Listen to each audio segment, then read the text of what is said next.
Pro Tem of the Tennessee Senate, the first Vice Chairman of the Senate Finance Committee, and Chairman of the Senate Subcommittee on Appropriations. I'm joined on the stage by Majority Leader Gerald McCormick, also a member of the Finance Committee, Representative Mike Carter, a member of the Finance Committee, Representative Richard Floyd, and my colleague in the Senate, Todd Gardner. We are here today to speak to the 1,500 or so men and women at Volkswagen who will be voting in this election. To begin, let me be very clear. Every member understands and respects the right of workers to choose whether to collectively organize or not. We support the American system of debate where opposing sides have an equal opportunity to have their voices heard. We believe that before making a decision of this magnitude, that those who will be voting should be fully informed of the decision they are making and its potential effects. I have heard from the citizens in my district, and it has been widely reported that Volkswagen has promoted a campaign that has been unfair, unbalanced, and quite frankly, un-American in the traditions of American labor campaigns. The workers that will be voting need to know all of the potential consequences, intended and unintended, should they choose to be represented by the United Auto Workers. Should the workers at Volkswagen choose to be represented by the United Auto Workers, then I believe any additional incentives from the citizens of the state of Tennessee for expansion or otherwise will have a very tough time passing the Tennessee Senate. I do not see the members of the Senate having a positive view of Volkswagen because of the manner in which this campaign has been conducted. Tennessee is a right-to-work state. The Tennessee Senate has affirmed this many times, and Tennessee has built its reputation as a pro-business state. I believe the members of the Tennessee Senate will not view unionization as in the best interest of Tennessee. The governor, the Department of Economic and Community Development, as well as the members of this delegation will have a difficult time convincing the citizens to support any Volkswagen incentive package. Our job will be made exponentially more challenging. The citizens of Tennessee have invested over $500 million in Volkswagen. $500 million. Volkswagen's success is important to us. Anything that could have a negative effect on Volkswagen is important to all of the citizens of Tennessee.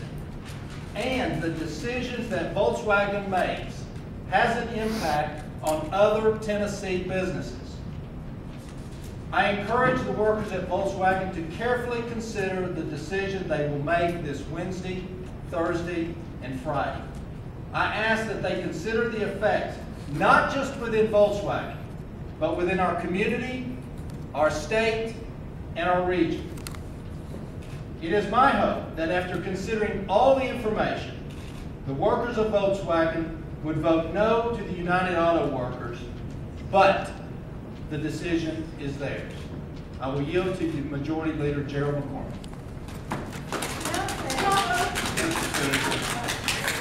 Thank you, Senator. I'm Gerald McCormick. I represent District 26, which happens to include the Volkswagen plant. I'm also the House Majority Leader, as well as a member of the Finance Committee and the Finance Subcommittee in the House. I would encourage the employees of Volkswagen to reject bringing the United Auto Workers into the plant and into our community. Yes. As you consider your vote, ask yourself this question: will I be better off with the UAW? When you consider that question, I believe the answer would be no. I wish the UAW had been willing to have an open and fair debate within the workplace. The fact that the UAW refused to allow all points of view to be heard and discussed demonstrates how they are unwilling to have an open, honest representation to all employees. Agitators. The taxpayers of Tennessee reached out to Volkswagen with well over $500 million and welcomed them to our state and our community. We're glad they are here, but that is not a green light to help force a union into the workplace. That was not part of the deal. To the employees of Volkswagen, you are leaders in our community, and you are setting the course for the future of our community and our region. You performed well. You built the car of the year. You have good wages and benefits, and all this happened without the heavy hand of the United Auto Workers on you. I urge you to keep your voice and vote no. Thank you very much.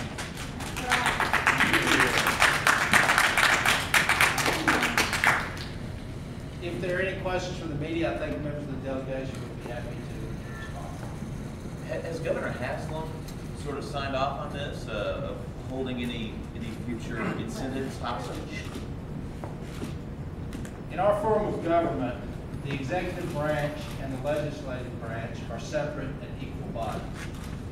While we have had discussion with the governor, obviously relative to this issue, this is a decision, or the information we have provided here today is really the view of the legislature.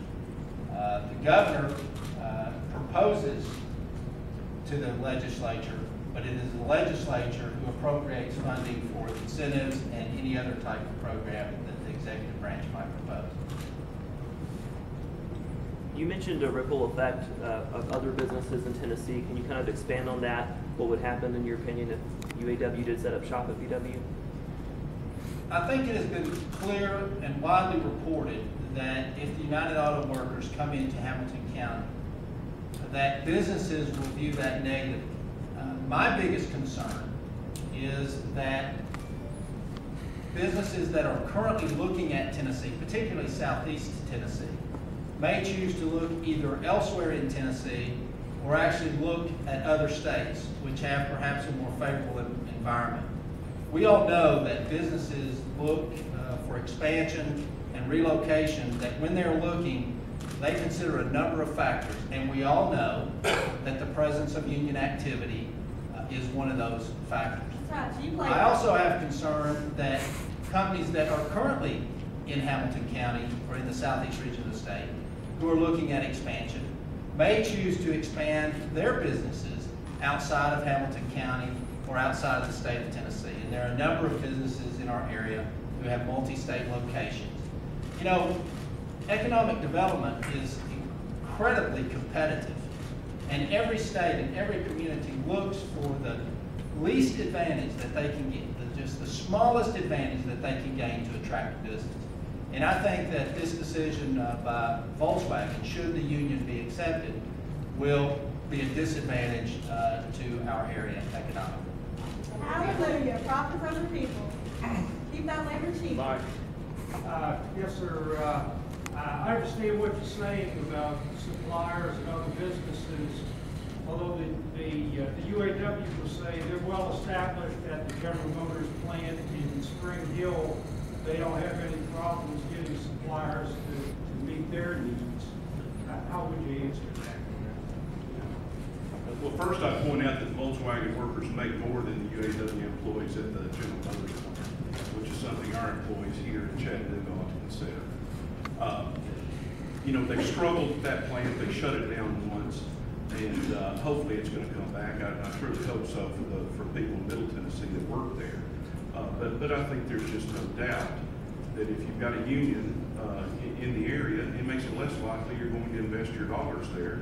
And people are worried that the same thing will happen that happened, 30 years ago when Volkswagen came to Pennsylvania, and a union went in there and they built up their strike fund, went on strike, and Volkswagen left America for 20 years. So that's how I respond to that. Thank you. Leader McCormick, how much of this is about protecting other auto plants? I mean, your Nissans, that sort of thing. Well, I mean, that's a good point. As our economic development people go out across the world to try to bring more plants here, it's difficult. If UAW has a real foothold in here, then that's just one thing on their checklist, and they're going to look in other places. And I think it's a real I don't think it's a real disadvantage. I know it's a real disadvantage to have the UAW really embedded here. And I think it's very important from a job creation standpoint. Is there another role that the legislature can hold other than a supportive role? Is there anything the legislature can do? Well, look, I mean, workers have the right to organize. We understand that. We respect that. But in that process, it should be a fair and equal debate. And, as stated earlier, it's been widely reported, and we've heard from individuals within our respective districts that has not been the case. The difference that, as Leader McCormick was alluding to, the difference between this plant and the one in Middle Tennessee is that the union existed within the plant in Middle Tennessee before it even arrived there.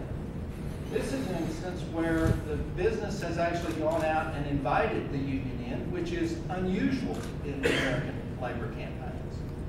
So I think there are factors that separate this situation from that in Middle Tennessee. I have a question. Do you worry that you're going to, cause a rift that's irreparable just by coming out like this? I mean, things point to then the workers voting in the union. I mean, do you worry about driving VW away? I'll take that. No, we just want them to know what the reality on the ground is. I think they should know all the potential problems that are associated with them promoting a union. One of those is we have to vote. We don't just appropriate money without having a vote. The legislature has to vote on that. It's already difficult enough to get incentives given to private businesses because small businesses, quite frankly, don't get those incentives. So if we're spending hundreds of millions of dollars of taxpayers' dollars, and Volkswagen is expecting us to do even more to expand the plant, they need to know how difficult they're making it for us to advocate for them. Do you have any thoughts on what they say about the Works Council model? Do you believe them when they say they're going to do something different than has been done in the UAW in the past? I believe it was Einstein who coined the definition of insanity as doing the same thing over and over again and expecting a different result. As others have spoken out regarding this, it's been noted that most would anticipate that any union, and particularly the United Auto Workers Union, will probably behave quite well in its initial stages and will look to try and create an image that things are different. But history teaches us that that is not the case. And so again, I think Einstein had it right. Doing the same thing over and over again and expecting a different result is truly the definition of insanity. One last question? Yes, ma'am? First, I would just like to say that as the Millionaires for Wealthcare, applaud your efforts and applaud you in taking a stand against these workers that are trying to create democracy in the workplace. Because we know the power should remain at the top where it belongs, that workers cannot be trusted with this sort of power, and we appreciate you for being champions of the 1%. And we just want to say that we applaud you and your efforts against these workers. And thank you so much. Amen. Thanks very much.